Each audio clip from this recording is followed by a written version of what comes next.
Hello नमस्ते म कृष्ण ढकाल स्वागत छ तपाईलाई मेरो च्यानल किड्स अफ नेटवर्कमा। आज मैले तपाईलाई चाहिँ हालसालै निर्माण कार्य सकेर टेका खोल्ने क्रममा भाँचिएको पुलको बारेमा जानकारी लिएर उपस्थित भएको छु। के कारणले भाँचियो होला भन्ने कुरा चाहिँ तपाईले भिडियो अन्तिमसम्म हेर्नु होला। कसरी भाँचिएको छ हैन, प्रब्लम के भएको रहेछ भन्ने सबै कुरा मैले फिल्डमा गएर भिडियो खिचेर लिएर आएको छु। तपाईले अन्तिमसम्म हेर्न सक्नुहुनेछ र के भएका रहेछन् त्यहाँका कुराहरू गतिविधिहरू के भएका रहेछन् भन्ने कुरा यस भिडियोमा तपाईलाई जानकारी दिने छु। तपाईले यो भिडियो धेरै भन्दा धेरै जनालाई शेयर गरिदिनु होला, साथै लाइक पनि गरिदिनु होला र मेरो च्यानललाई सब्स्क्राइब पनि गर्दैन नबिर्सिनु होला। नर्मली हालसालै तपाईको हिजो मात्रै एउटा दुर्घटना घटेको छ। दुर्घटना भन्दा नि तपाईको निर्माण कार्य सकेर पुल टेका खोल्ने क्रममा पुल क्र्याक भएको छ। हुन त नेपालमै पहिलो पटक प्र्याक्टिकल गरिएको भन्ने जानकारीमा आएको छ। डोलडारको प्रोजेक्ट हो यो। तपाईको पोखराको चाहिँ वडा नम्बर 32 र 33 जोड्ने क्रममा जोड्ने पुल बनाइएको छ। सेती नदीमाथि एउटा पुल बनाइएको छ, जुनको पुलको चाहिँ टेका खोल्दै गर्दा चाहिँ तपाईको बीम नै तपाईको फलामको मेटलको बीम छ क्र्याक आएको छ र त्यसलाई प्रयोगमा ल्याउन नसकिने अवस्था आएको छ। नर्मली के छ भने यसमा चाहिँ खास प्रब्लम चाहिँ कसको छ? नर्मली फिल्डमा तपाईको फिल्डमा पुगिसकेपछि माथिको जुन स्ल्याब छ, स्ल्याबमा कहीं पनि क्र्याक देखिँदैन, एकदम ठीकठाक छ र साइडको स्ट्रक्चरहरुमा पनि कुनै प्रब्लम देखिँदैन। तर जुन बीमको भाग छ, बीम पुल पनि तपाईको कस्तो छ भने बीच आधाको एकपट्टिको साइडमा आधा केही पनि भएको छैन।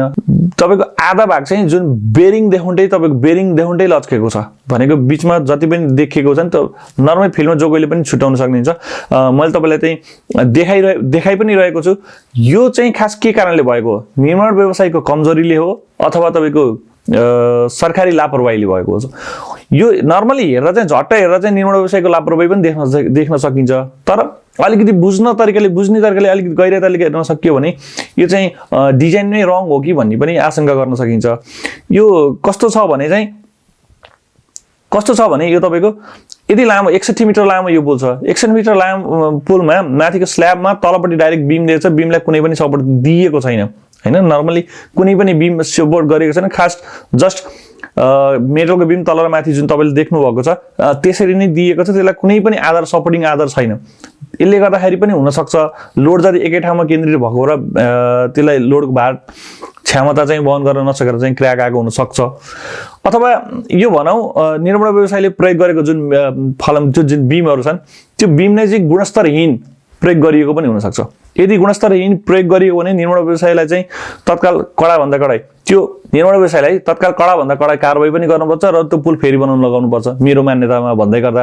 यदि डिजाइन नै रङ हो, इस्टिमेटै रङ हो भने चाहिँ जसले डिजाइन गर्यो डिजाइन गर्ने व्यक्तिहरू अथवा डिजाइन गर्ने संस्थाप्रतिलाई नै कारबाही गर्नुपर्छ, कारबाहीको दायरामा ल्याउनुपर्छ।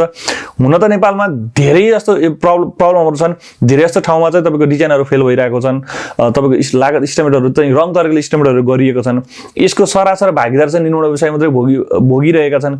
यो पनि त्यही प्रोजेक्ट त्यही हुन सक्छ, त्यस्तै हुन सक्छ। किनभने नेपाल सरकारले जति पनि गरेका गल्तीहरुलाई चाहिँ गल्ती देखिँदैन, तर व्यक्ति अथवा कुनै कम्पनीले गरेकोलाई चाहिँ झट्ट गल्ती देखिन्छ।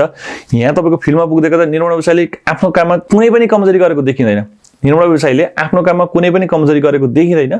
तर पनि निर्माण व्यवसायले प्रयोग गरेको मेटल चाहिँ गलत थियो भने चाहिँ त्यो चाहिँ कमजोरी निर्माण व्यवसायको हुन सक्छ। तर यहाँनिर एउटा क्वेशनमा के उठाउन चाहन्छु भने यदि निर्माण व्यवसायीले त्यो प्रयोग गरेको मेटेरियल नेपाल सरकारले त्यसलाई ल्याब टेस्ट गरेर ल्याब स्वीकृत गराएर, मतलब जसले तपाईको टेन्डर गरायो, जसको योजना छ उहाँहरूले चाहिँ ल्याब टेस्ट गराएर ल्याबबाट स्वीकृत गराएर त्यो मेटेरियल एप्रुभ गरेको हुन्छ। एप्रुभ गरेको माललाई निर्माण व्यवसायले प्रयोगमा ल्याउने हो।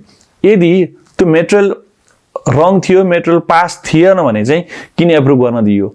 कतै निर्माण व्यवसाय मात्रै नभएर बराबर जिम्मेवार सम्बन्धित निकाय पनि बराबर जिम्मेवार छन् कि भन्ने कुरा चाहिँ अलिकति सबैले जान्न पर्ने हुन्छ। एकरो निर्माण व्यवसायलाई मात्रै दोष लाउनु भन्दा पनि इस्टिमेट गर्ने र तपाईको डिजाइन गर्नेहरूले पनि कतै उनीहरुको त्यसको भागीदार हुनुपर्छ जस्तो लाग्छ।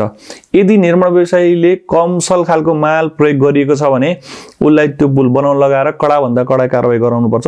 हैन निर्माण व्यवसाय ठीक थियो भन्ने लाग्छ भने चाहिँ निर्माण व्यवसायलाई त्यसको सजाय नदिइकिन चाहिँ जसले कन्सल्टेन्ट गर्यो, जसले डिजाइन गर्यो, जसले इस्टिमेट तयार पार्यो, उहाँहरूलाई चाहिँ कडाभन्दा कडा कारबाही गरेर यसको भागीदार बनाउनुपर्छ, सजायको भागीदार बनाउनुपर्छ।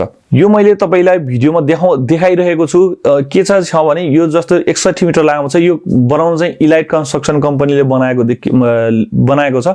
यो चाहिँ डोलीडारको प्रोजेक्ट हो। डोलीडार मार्फत चाहिँ टेन्डर भएको थियो र यसलाई चाहिँ अहिले मैले तपाईँको फिल्डमा पुग्दै गर्दा त्यो दिन सबैजना, अहिले म फिल्डमा पुग्दै गर्दा सबैजना चाहिँ डोलीडारको प्रोजेक्टहरूबाट सबैजना आउनुभएको थियो। त उहाँहरूले चाहिँ केही पनि भन्न चाहनु भएन। यसको लागि एउटा 3 दलीय समिति गठन गरिएको छ। उहाँहरूले छानबिन गरिसकेपछि त्यसको प्रतिवेदन बाहिर आउँछ। त्यसको आधारमा बल्ल के हो भन्ने कुरो चाहिँ बल्ल अड्कलबाजी गर्न सकिन्छ। अहिले यतिकै केही पनि बोल्न मिल्दैन भनेर उहाँहरूले बोल्नुभयो। त्यसले गर्दा हामीले त्यसमा केही कुरा पनि उहाँहरूको कुरा समेट्न सकिनँ मैले।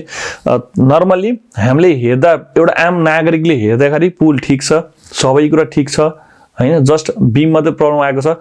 बीममा क्र्याक आउँदै गर्दा तपाईँको जुन बीम प्रयोग गर्दा लगाएका नट बल्टुमा पनि तपाईँको कति पनि तपाईँको नट बल्टु पनि केही पनि भएको छैन, कुनै भाँचेको पनि सर्केको पनि केही भएको छैन।